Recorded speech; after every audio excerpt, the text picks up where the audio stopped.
And here's my comment in the little time we now have left on the coming US elections of the year 2020. We are just over 40 days away from the elections. What are the implications of the elections? Well, from our Islamic eschatological perspective, is it Trump or Biden? And 4 years ago, was it Trump or Hillary Clinton? Who are those who are anxious for war with Russia and war with China? Was it Trump or Clinton? The schoolboy will say both of them. That's the schoolboy, so forget the schoolboy, he's useless. It could not have been Trump, because 4 years of Trump, and we are no closer to war with Russia as we were 4 years ago. So obviously, all would recognize that Trump did not want war with Russia. It was Clinton who wanted war with Russia. Is that a fair comment? Does that make me a supporter of Trump? No. It's just the truth. And now, in the choice between Trump and Biden, the former senator for many, many, many years, he's been a senator in the US Senate. Who is the warmonger of these two? Answer, it is Biden who would want war with Russia, not Trump. And so in a choice between Trump and Biden, the warmongers, the ones who are lusting for war with Russia, will want Biden as president.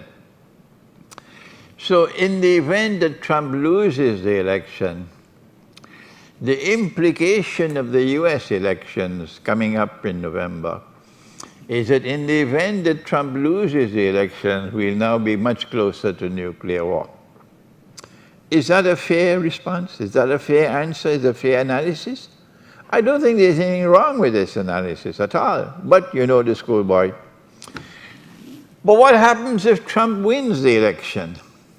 My answer is, Dajjal wants war. He wants the nuclear war, because he wants to transit from Pax Americana to Pax Judaica. The political scientist does not know that. The military strategist does not know that. The historian does not know that. Only the eschatologist knows that. So if Trump wins the election, in the unlikely event that Trump wins the election, then we anticipate, this is our analysis, civil war in the United States.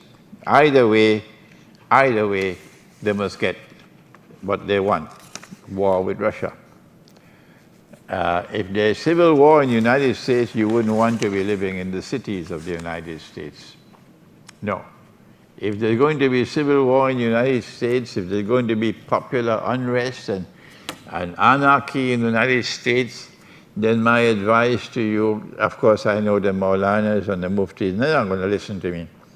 And those who are attached to their masjid and their Maulana, their Muftis and so on, and their social distances and their Facebook, they're not going to listen to me. But there are others who have sense in their head, they're not cattle. And they're listening to me, and I say to you, you have from now until November, the elections, to try to get somewhere in the remote countryside. Somewhere in the remote countryside where you can escape with your family to safety.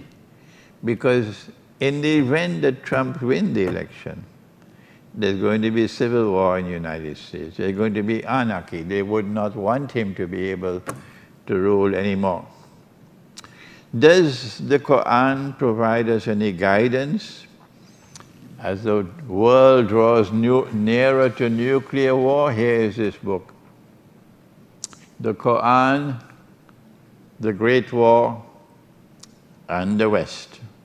This is my very small analysis of the nuclear war which is coming, and this is Constantinople in the Quran, which is being translated to Greek and being printed in Greece, alhamdulillah. The reason why we are turning to the Quran for an explanation of the US elections is because we know that this US election is more important than any before it, because this is the prelude to nuclear war. Why is it that Muslims in politics, you know, the Muslim politicians, we even have them here in Trinidad, why are they so scared of the Quran? Have you no shame? You call yourself a Muslim, eh? And you're scared of the Quran? Because the Quran is it's something uncomfortable for you in your political life? The politicians don't want to study the Quran. The Muslims who are ruling over us in the world of Islam, they don't want to study the Quran. They betray the Quran in Kosovo. They betray the Quran in the Balkan Peninsula, the Muslims who rule over us. They betray the Quran in Turkey. They betray the Quran in the United Arab Emirates and Bahrain. And they're betraying the Quran in Saudi Arabia. What does Nabi Muhammad alayhi salatu wasalam say about the post-nuclear world which will come after the next elections? Answer, we are now in the last countdown of history. We are now in the last countdown of history.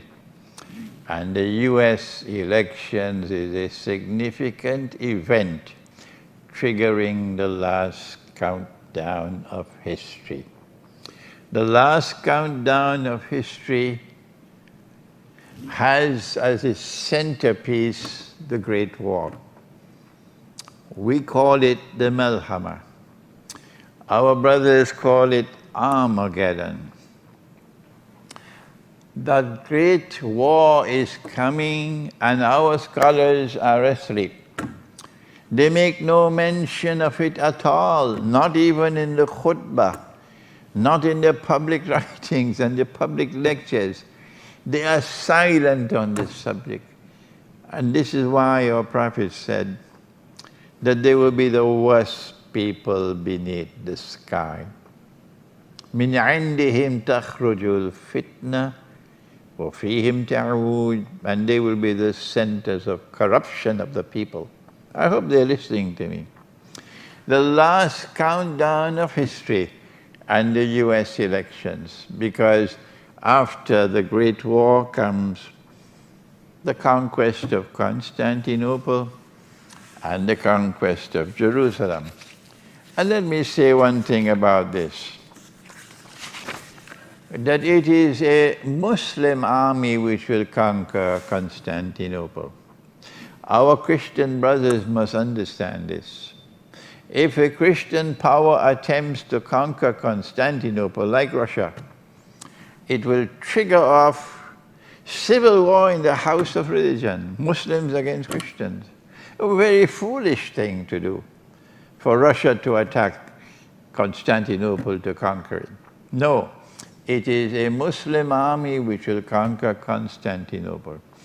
And it is a Muslim army which will conquer Jerusalem, because our Prophet said, Allah's blessings be upon him, لَتُقَاتِلُنَّ الْيَهُودِ وَلَتَقْتُلُنَّهُمْ حَتَّى يَقُولُ الْحَجَرُ يَا مُسْلِمْ هَذَا يَهُودِيٌّ وَرَيْفَ تَعَلَى فَاقْتُلْ. I'm sorry I have to speak so rapidly. You will most certainly fight the Jews, and you will kill them, you will conquer them, you will defeat them, to such an extent that the stones and the rocks will speak and say, Muslim, there's a Jew hiding behind me. Which Jew? The Jew who is the oppressor, not the Jew who is standing upright for righteous conduct. There's a Jew hiding behind me, so come and kill him, because he ought to be killed as an oppressor.